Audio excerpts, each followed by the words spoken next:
Drop it. TBS FM. 현재 상황 문제 파악 맥락에 집중 묵직한 질문 흔들리지 않는 중심의 축제 일구 몸쪽 꽉 찬 돌 짚고 쇼미더 뉴스 세상을 바라봐 어제의 뉴스가 오늘의 변화 쇼미더 뉴스 진실을 찾아봐 오늘의 뉴스가 내일의 역사 쇼미더 뉴스 꼭 알아야 하는 뉴스만 골라서 전해드리겠습니다. 쇼미더 뉴스 쇼미더 뉴스 뉴스 전해줄 분을 소개합니다. 봉보라봉봉 봉봉봉. 이분은 지치지 않습니다. 최진봉 성공회대 교수입니다. 안녕하세요, 최진봉입니다. 뚱커벨 인사이트 K 배중찬 소장입니다. 벨벨벨벨벨벨. 예, 한 박자 늦었어요. 네. 자, 첫 번째 쇼미더 뉴스 뭡니까? 97일 앞으로 다가온 대선 예. 판세 요동치고 있다. D-오늘이 97일이군요. 네. 자, 여론조사 결과가 하나 나온 게 있는데 오차 범위 안에서 초접전이긴 합니다만 윤석열 후보가 이재명 후보에 소폭 뒤졌다. 이재명 후보가 앞서는 골든크로스 여론조사 결과가 나왔습니다. 이긴다라는 표현을 쓰기는 어렵죠. 오차 범위 내니까 수치상으로 앞서는 결과가 나왔습니다. 리서치앤리서치가 채널 A의 의뢰를 받아서 지난 27일부터 29일까지 실시한 조사입니다. 누구에게 투표할지 물어봤는데요. 이재명 후보 35.5%, 윤석열 후보 34.6%, 수치상으로 이재명 후보가 0.9%포인트 차이 앞서는 결과가 나타났습니다. 네. 자세한 사항은 중앙선거여론조사 심의위원회 홈페이지에서 확인 가능합니다. 네, 리서치라는 여론조사 기관이 배 수장이 전에 근무하던 데 아닙니까? 그렇죠. 맹활약을 했던 곳이죠. 자, 최진봉 교수님, 예. 국민의힘 내용 때문일까요? 이 결과를 어떻게 분석해야 될까요? 뭐 그런 면이 영향을 미쳤을 걸로 봅니다. 그러니까 뭐 국민의힘 내용이 아주 오래됐잖아요. 지금 몇 주째 계속되고 있는데 김종인 전 비대위원장 영입 과정에서도 내용이 있었고 그 이후에 또 이준석 대표가 지금 자명을 하고 있지 않습니까? 그 내용이 계속되고 있습니다. 이게 뭐 언제 끝날지도 모르는 상황이고 선대위 발표를 월요일날 해야 되는데 뭐 이런 상황이라면 이준석 대표 월요일날 올라올지 안 올지도 모르는 상황이 돼버렸어요. 그러면 국민적 피로감이 클 겁니다. 그리고 두 가지 측면이라고 보는데 국민의힘이 윤석열 후보가 이렇게 마이웨이를 가는 이유 저는 이제 거의 이제 대선에서 이겼다라고 생각하는 오만함이 작동하지 않았나 하는 생각. 이게 국민들이 볼 때는 좀 오만하게 비칠 수 있는 부분. 두 번째는 이게 결집이 안 되면서 서로가 서로에게 반감을 갖는 모습이 피로감을 높였다는 거죠. 국민들에게. 이런 부분들이 작동을 해서 결국은 지지율이 빠지는 것으로 보여집니다. 이른바 컨벤션 효과는 뭐 이제 끝났다고 소멸이 됐다 봐야죠. 이렇게 봐도 되는 건가요? 최근의 선거에서는 또 컨벤션 효과가 오래 지속되지 않는 경향이거든요. 그러니까 과거에는 이전에는 컨벤션 효과가 4, 5주까지 갔다면 최근에는 뭐 1, 2주 정도가 컨벤션이라고 봐야 되겠죠. 네. 자, 그리고 배 수장님, 네. 연령별 지지율 또 각 후보 배우자의 호감도 조사도 있지 않았습니까? 재미있는 건 배우자에 대한 호감도인데 연령별로 먼저 결과도 상당히 흥미로웠습니다. 20대, 30대는 여전히 부동층이 많아요. 네. 그래서 20대, 30대는 아직까지도 마음을 못 잡고 있구나. 40대에서 이재명 후보가 윤석열 후보보다 압도적으로 한 3배 가까이 더 높게 나타났고요. 60대, 70대 이상은 또 윤석열 후보가 높게 나타났고 잡기 어려운 MZ세대가 승부처가 아니라 뭐가 승부처가 될 수 있다는 말씀을 드린 바가 있습니까? 50대입니다. 50대에서는 이재명, 윤석열 후보 팽팽하게 나타났어요. 5대 5입니까? 50대 그렇습니다. 거의 차이 없이 나타났기 때문에 50대에서 오히려 승부가 날 수 있다. 네. 이런 판단이 가능하고요.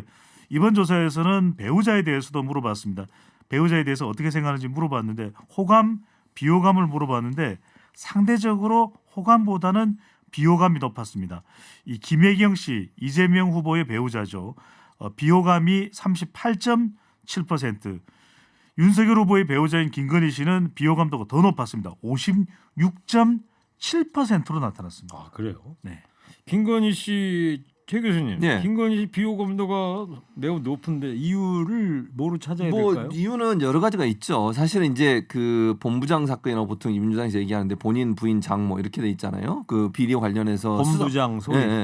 그러니까 윤석열 후보 측의 본부장이라고 이렇게 부릅니다. 그래서 부인에 대해서 여러 가지 수사가 지금 진행되고 있습니다. 도이치모터스 주가 조작 사건에 지금 연루돼 있다는 의혹을 받고 있고 수사를 진행하고 있는 상황이기 때문에 그 이제 어떤 경우가 나올지를 지켜봐야 되고 이제 본인의 그 김건희 씨 어머니 되시는 분은 1심에서 처벌받고 지금 이제 풀려 나와 있는 상황 아니겠어요? 보석 상태잖아요. 그것도 이제 재판이 계속 되고 있지 않습니까? 그 여러 가지 이제 뭐 소문들 이런 부분들 때문에 김건희 씨에 안 좋은 이미지가 이미 형성돼 있어요. 이제 그런 부분들이 작동하고 있다고 보여지고요. 또 본인이 그 이후에 모습을 전혀 드러내지 않고 있지 않습니까? 적극적으로 행보를 하지 않고 있고 이런 부분도 국민들을 볼 때는 좀 의심을 더 크게 만드는 요소가 된다고 보여지고 어쨌든 수사의 대상이 되고 있고 재판의 대상이 되고 있는 상황이라고 하는 것이 결정적으로 김건희 씨의 비호감도를 높이는 요소로 작용한다고 보여지고 네. 또 하나 국민대 그 논문 관련해서 박사학위 논문 그것도 이제 표절 논란에 또 쌓여 있지 않습니까? 그리고 본인이 이력서 그건 확인된 겁니다. 이력서에 허위 이력을 기재한 거 이런 것들이 이제 국민들 볼 때는 영부인으로서 자격이 있느냐 하는 부분에 대한 의문이 강하게 드는 부분이 있겠죠. 그런 부분이 네. 비호감을 높인다고 봅니다. 그래요. 국민대 논문 그거는 지금 어느 정도 조사되고 있어요? 지금 국민대 자체에서는 조사가 끝났고요. 조사 결과를 교육부에 넘겼어요. 근데 교육부에서 아직 밝히지 않고 있는데요. 두 가지 점을 보고 있어요. 첫째는 표절. 그러니까 내용이 얼마나 표절되어 있느냐가 첫 번째고 두 번째는 직인이거든요. 직인을 위조했느냐. 지금 논란이 되는 게 박사학위 이제 학위하고 나면 심사위원들이 도장을 찍습니다. 근데 본인한테 보통 이제 제가 심사를 하면 그 학생이 예를 들면 그 학위를 받으려고 하는 사람이 심사 끝나면 저한테 와서 도장을 받아가거든요. 그러니까 마지막 종이 한 장이 있습니다. 이렇게 심사위원들 이름 쓰고 도장 찍는 게 그걸 이제 위조했다라고는 논란이 또 있어요. 물론 사실관계는 아직 모릅니다. 제가 말씀드린 것처럼. 근데 이 두 가지에 대해서 국민대가 조사를 했고 그리고 이제 그 내용을 넘겼다고 어제 넘겼어요. 그럼 교육부가 발표를 합니까? 모르겠어요. 근데 이제 해야 되겠죠, 사실. 그러니까 제가 볼 때는 교육부가 공개적으로 발표할지 그건 잘 모르겠는데 교육부에서 조사하라고 지시를 했고 국민대가 조사 끝내고 어제 넘긴 상태이기 때문에 네. 현재 보고서는 교육부에 와 있습니다. 알겠어요. 정리가 좀 되는 것 같아요. 네. 저는 좋은데 또 김경래 PD 뭐라 그러네. 선생님이 또 장황하다고 그러네. 정말 예. 자 배우자들의 비호감도 봤는데 배 수장님 대선 네. 후보들도 호감도보다 비호감도가 높게 나오는 상황 아닙니까? 네. 길다면서요. 저는 괜찮아요. 봉고파직. 이번 조사를 보면은 이 대선 후보들의 비호감도도 매우 높은 것으로 나타났습니다. 지지 후보를 왜 선택했느냐 물어봤더니 최선이 아니라 차선의 후보라서 최악이 아니라 차악이었어라는 응답이 절반을 넘었습니다. 네. 그러니까 최선이라서 최선의 후보라 선택했다는 응답은 34.3%, 10명 중 채 4명도 되지 않는 응답 결과로 나타나서 네. 이번 대선이 말 그대로 네거티브 전쟁이구나라는 사실을 다시 한 번 더 확인할 수 있습니다. 알겠어요. 자, 두 번째 이슈 뭐죠? 윤석열, 이준석, 투 스톤즈 갈등 예. 지속입니다. 석이 다 들어가서 네, 투 스톤즈죠. 새로 만든 거예요? 있어요. 워낙 써요? 네. 이준석 국민의힘 대표가 오늘 보니까 제주도를 갔더라고요. 네. 어떻게 된 거예요 지금? 이게 우리가 무슨 유행가에도 어디 찍고 이게 있는데 이준석 당대표가 자맹, 잠적 또 뭐 이걸 어떻게 보면은 지방 또 순행이다 또 이렇게 또 긍정적으로 보는 경우도 있는데 이준석 당대표가 부산 찍고 순천 찍고 여수 찍고 난 이후에 배 타고 지금 제주로 갔습니다. 배 타고. 네네. 그것도 그치. 배를 여수에도 타고 공항은 있지 않아요? 있죠. 여수에서 제주로 가는 그 배가 있거든요. 제주항 연안 여객선 터미널에 도착했다라는 속보 보도가 나왔거든요. 그래서 지금 경상남도 부산을 거쳐서 순천, 호남을 거쳐서 제주로 갔습니다. 어떻게 국민의힘 후보보다 더 언론의 각광을 더 받고 있다는 인상이 좀 있는데 그 어제 전남 순천에서 천하람 당협위원장 이분 저 시사평론 방송 많이 나오는 많이 분이죠? 하는데요. 예. 천하람 당협위원장이 순천의 당협위원장인데 예. 출신은 TK 대구예요. 예. 그래서 또 젊은 또 지역 이 이해관계를 극복하는 인물이라고 해서 상당히 조명을 받고 있는 사람이죠. 하여튼 이 천하람 당협위원장이 오늘 아침에 한 라디오 방송에서 인터뷰를 했는데 이준석 대표와 관련해서 잠깐 좀 청취자 여러분 같이 들어보겠습니다. 이준석 대표는 정말로 위기감을 크게 가지고 있습니다. 이대로 가서는 대선에 이길 수 없다라는 것이고요. 그 두 가지의 얘기인데요. 첫 번째는 크게는 방향성이고요. 두 두 번째는 인선에 관한 문제입니다. 네. 좋은 게 좋은 거다라는 식의, 그러니까 모든 토끼를 잡겠다라는 식의 안철수식의 선거전을 하고 있다. 2030 남성은 이준석이 붙잡고 있으니까 뭐 이수정 교수를 데려오면 2030 여성도 잡을 수 있겠지. 뭐 이런 안이란 생각. 과연 현재의 인선이 신속하고 정확한 선거 캠페인을 하기에 적절한가? 소위 말하는 파리떼나 하이에나 같은 분들이 후보의 눈과 귀를 가리고 있는 게 아닌가라는 부분에 대한. 네, 최 교수님. 예. 자, 이대로 가면 진다. 위기감이 이준석 대표의 마음속에 있다는 거 아니에요? 그렇죠. 그러니까 그러면서 두 가지 얘기했잖아요. 뭐 선언한 변호사 말이 이제 100% 이준석 대표의 마음인지 모르겠지만 어쨌든 지금 방향성 인선을 얘기하잖아요. 그럼 선대위 구성에 대해서 문제를 삼는 거 아닙니까? 김종인 전 비대위원장이 요구했던 거 받아들이지 않고 김병준 원탑 체제로 가는 것도 비판하는 것이고요. 꼭 집어서 이수정 교수를 또 얘기했어요. 이수정 교수는 잘 아시는 것처럼 윤석 대표가 공개적으로 반대했던 사람이잖아요. 네. 그런데도 윤석열 후보가 그걸 강행해서 임명을 했어요. 그럼 대표의 의중은 아예 생각을 안 하는 거 아니냐. 여기에 대한 이제 불만의 표시라고 저는 봅니다. 이렇게 여러 군데를 돌아다니고 있는 것은 네. 뭐 자맹이라고 하는데 잠적은 아닌 것 같고 왜냐하면 공개가 다 되고 있잖아요. 어디 가서 그렇죠. 누구를 만나고 어디를 하고 있는지 뭐. 실시간으로 뭐 언론에 네. 공개가 되고 잠적은 아니죠. 잠적은 아니에요. 잠행인데 이게 자명을 하면서 결국 본인이 더 주목을 받고 후보보다 이런 상황이 되니까 이제 제가 볼 때 윤석 대표는 그런 것들을 노리는 것 같아요. 제가 볼 때. 그래서 윤석열 후보 쪽에 압박을 가해서 뭔가 변화를 이끌어내려고 하는데 네. 저는 개인적으로 윤석열 후보가 물러설 가능성이 낮다. 그렇게 보여서 낮다. 예, 예, 예. 그래서 이준석 높지가 않고 낮다. 낮다. 예. 그럼 가능성이 이대로 없다. 강대강으로 후보하고 대표가 계속 대치 상태를 보일 것 같다. 그러지는 않을 거예요. 오늘 이제 그래서 오늘 선대위 회의도 안 하고 윤석열 후보가 중진들 만났거든요.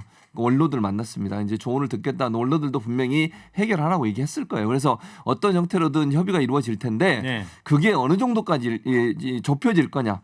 100% 이준석 대표가 원하는 쪽으로 가기는 어려울 겁니다. 네. 아마 저는- 윤석열 후보도 약간의 뭐 양보를 할 텐데 그게 조금 힘들지 않겠나 하는 생각이 있습니다. 저는 좀 다른데 윤석열 후보 바꿀 수밖에 없을 거예요. 왜냐하면은 지금 여론조사 결과도 소개를 해드렸는데 지지율이 점점 위축되는 내려오는 상황이거든요. 이렇게 되면 윤석열 후보에게 가장 중요한 사람 네 사람 이야기했잖아요.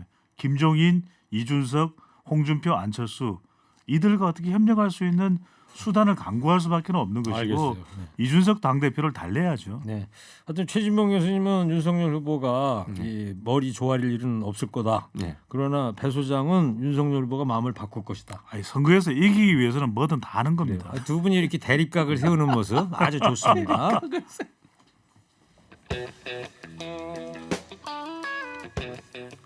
자, 세 번째 이슈 최진봉 교수님 뭐예요? 이재명 영입 인사 논란입니다. 네, 어떤 내용이죠?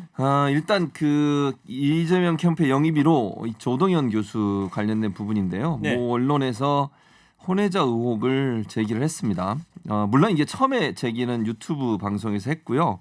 그걸 이제 뭐 언론에서 이제 받아서 보도를 했는데 거기에 대한 이제 논란이 있는 것이고요. 지금 뭐 조동현 지금 교수는 뭐 명확하게 뭐 이런 뭐 명확한 입장을 밝히지 않았어요. 오늘 이제 인터뷰를 했는데 인터뷰 내용을 보면 자신은 이제 10년, 30년, 10년 전에 이제 결혼이 깨진 부분 거기에 대해서 얘기를 하고 아이들 키우기 위해서 치열하게 살았고 국내에서도 상당히 어려운 상황에서도 본인은 열심히 일을 했고 그런 사람한테 기회가 주어져서 또 이런 이제 일도 하게 됐다라는 얘기를 하면서 뭐 열심히 하겠다는 얘기만 하셔서 이 네. 문제에 대해서 명확하게 본인의 입장을 밝히지 않은 상태입니다. 네.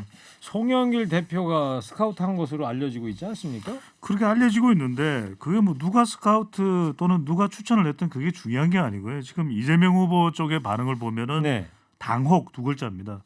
누가 그런 줄 알고 인사를 영입하겠어요. 근데 이제 철저하게 뭐 선거 때는 더군다나 이게 뭐 청문회를 하는 것도 아니고 인사 검증 시스템이 그만큼 아주 정교하게 작동하기가 힘든 거죠. 근데 여기서 중요한 말씀을 제가 드리고 싶은 게 뭐냐면 이재명 후보에는 이재명 후보 빼고 이게 영입 인사가 중요한 게 아니에요. 지금 일요일 1월 밤에 김영희 PD를 영입했다고 해서 뉴스에 나오는데 네. 별로 그렇게 중요하지가 않고 지금 이재명 후보 이번 대선은 후보가 제일 중요해요. 이재명 후보, 윤석열 후보 그리고 윤석열 후보에게 중요한 네 사람은 이야기했잖아요. 이재명 후보에게 중요한 세 사람밖에 없어요. 문재인 대통령, 노무현 전 대통령, 김대중 전 대통령. 아까 4명이라고 그러지 않았어요? 이게 윤석열 후보는 4명이고 이재명 후보는 3명이에요. 그러니까 이재명 후보에게 또 한 사람 중요한 사람 누군지 아세요? 최진봉 교수. 오늘 생일이에요. 예. 근데 지금 무슨 생일은 말씀을 축하드리고 아주 무슨 그런 감사합니다. 얘기를 여기서 하시면 그러니까요. 무슨 말씀- 개인적으로 할 얘기를. 무슨 말씀을 드리냐면 결국 이번 대선은 자기 지지층을 결집하고 있는 가운데 누구로부터 표를 한 표라도 더 얻어야 되냐면 M 여중이에요. 이게 지금 아니 국민 용어가 되고 있다니까요. M 여중. 돌고 돌아 M여중이네. 본인이 미는 네? 단어죠. MZ 세대 여성 중도층이잖아요. 이게 중요한 말씀입니다. 뭐냐면 이들을 유인하는 데서 사람 중요하잖아요. 그러니까 20대 30대 영입 인사 들어오면은 표가 들어올 것 같다. 천만의 말씀이에요. 그래요. 그리고 여성 영입하면 아니 들어올 그러니까 음. 지금 양 후보들은 그 M여중이든 뭐든 네. 자꾸 표를 구하려고 스카웃을 하고 주변에 들려고 그러는 거 아니겠어요? 그게 제가- 근데 별로 도움이 안 제가 지금 되더라. 말씀드리잖아요. 근데 네. 이제 영입 유인하는 데는 표를 유인하는 데는 사람이냐 이념이냐 정책이냐죠. 정책이에요. 후보자의 입으로 직접 이야기하는 그 정책에 따라서 표가 모이는 거지 사람 두고 데려온다고 해서 영향을 받는 거 아니라는 거. 알겠어요. 그러면 최진봉 교수님, 네. 배 소장님은 지금 뭐 이렇게 스카웃 해봐야 큰 도움은 조금밖에 도움이 안 될 것 같다 이런 뉘앙스로 얘기하는데 어떻게 보세요? 아니 도움이 되죠. 그러니까 뭐 이제 배 소장 말은 이제 정도의 차이라고 볼 수는 있을 텐데 어떤 인물이 현표에 들어오느냐는 상징성을 주기 때문에 물론 이제 후보의 정책이나 후보가 어떤 인물이냐 하는 것도 중요하지만 그 영입된 인사들이 누구냐도 다 국민들은 판단하는데 네. 하나의 기준이 될 수 있다는 점에서 영향을 미칠 걸로 봅니다. 또 이렇게 각을 대립하는 세워야죠. 모습 보기 좋습니다. 자 그리고 오늘 오전에 방송기자클럽 초청 토론회에서 이재명 지사가 처음으로 초대를 받아서 방송 기자들하고 이제 토론을 했는데 그 긴 이야기를 다 들려드릴 수는 없고요. 잠깐 앞부분을 좀 들어보겠습니다. 민주개혁 진영은 사실은 더 청렴해야 되고 작은 하자조차도 더 크게 책임져야 되는 게 맞습니다. 그 점을 표방했기 때문에 그런 것이죠. 그래서 우리는 작은 하자인데 이거 너무 억울하다, 뭐 지나치다 이런 태도가 아마 우리 국민들께서 더불어민주당을 좀 질책하는 주원이 됐을 것 같습니다. 소위 내로남불이라고 하는 것도 그런 것일 테죠. 공정성에 대한 기대를 훼손하고 실망시켜드리고 아프게 한 점은 변명의 여지가 없는 잘못입니다. 더불어민주당의 후보로서 지금 이 자리에서 다시 한번 사과 말씀드리고 싶습니다. 네, 최진봉 교수님 조국 사태에 대한 사과를 하는 대목 같은데 이 부분만 좀 설명을 들려주시죠. 예, 왜냐하면 사실은 조국 관련된 여러 가지 이슈들은 앞으로도 계속 국민의힘이 이재명 후보를 공격하는 주요 이슈가 될 수밖에 없어요. 이번에 명확하게 입장을 밝히지 않으면 계속 꼬리표처럼 괴롭힐 겁니다. 그래서 입장을 명확하게 밝혔다고 보고요. 네. 그러니까 이재명 후보의 입장은 이거예요. 법적으로 뭐 이 문제가 없다 하더라도 어쨌든 국민들이 볼 때 불평등하다고 느꼈다고 하면 또 본인이 그전에 했던 말과 다른 행동이 있었다고 하면 그건 국민적인 질책을 받는 것을 달게 받는 게 필요하다. 그렇게 정리할 수 있을 것 같습니다. 알겠습니다. M 여중에 대한 청취자들 반응이 아주 뜨겁습니다. 아, 그렇습니까? 그러니까요. 왜 안 나오나 했다 M 여중. 자 헤드폰들 써주시고요. 네. 마지막으로 오늘 한 줄 평 듣겠습니다. 자 쓰셨죠? 오늘은 사흘째 자맹 중인 국민의힘 이준석 대표에게 보내는 한마디 듣겠습니다. 먼저 봉보로봉 최진봉 교수님부터 해주세요. 3, 2, 1. 칼을 뽑았으면 무라도 썰어라. 모든 관직을 사탈하고 봉고파직하노라. 자 이어서 뜬커벨 해주세요. 3, 2, 1.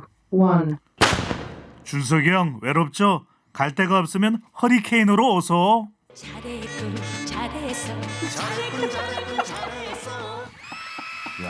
아니 오늘 생일은 봉보로봉 그러니까 교수님인데 저한테 봉고파직이라니. 환호가 쏟아지네요. 이런 정해놓고 하는 거 아닙니까 이거? 하여튼 좋았어요. 아니 김경래 PD 기준이 뭐예요? 자기 마음이죠. 그런 거 없어요. 그런 거 기준 없어요. 자 여기까지 하겠습니다. 쇼미더 뉴스 지금까지 최진봉 교수 배종찬 소장이었습니다. 두 분 감사합니다. 쇼미더 뉴스. 최진봉 교수님 오늘 예. 생일이라 그래서 예. 축하곡을 아유. 준비했다네 아, 지금. 그래요? 무슨 와. 노래입니까? 급하게. 어떤 네. 아니라고. 자 예. 어떤 곡을 좋아하세요 보통? 저요? 네, 노래 애창곡이 뭐예요? 애창곡은 제가 잘 부르는 59년 아니 신청곡. 왕십리인데. 59년 왕십리? 아니 신청곡이요? 아니 네. 그러니까 주로 애창곡이 뭐예요? 59년 네, 왕십니다. 저는 애창곡은 그렇습니다만. 제 추천곡 말씀드릴까요? 뭡니까? 인생 뭐 있니? 금연곡이죠. 네. 네. 자, 이 노래입니다. 예. 안율 할배연가 축하합니다 할배. 감사합니다.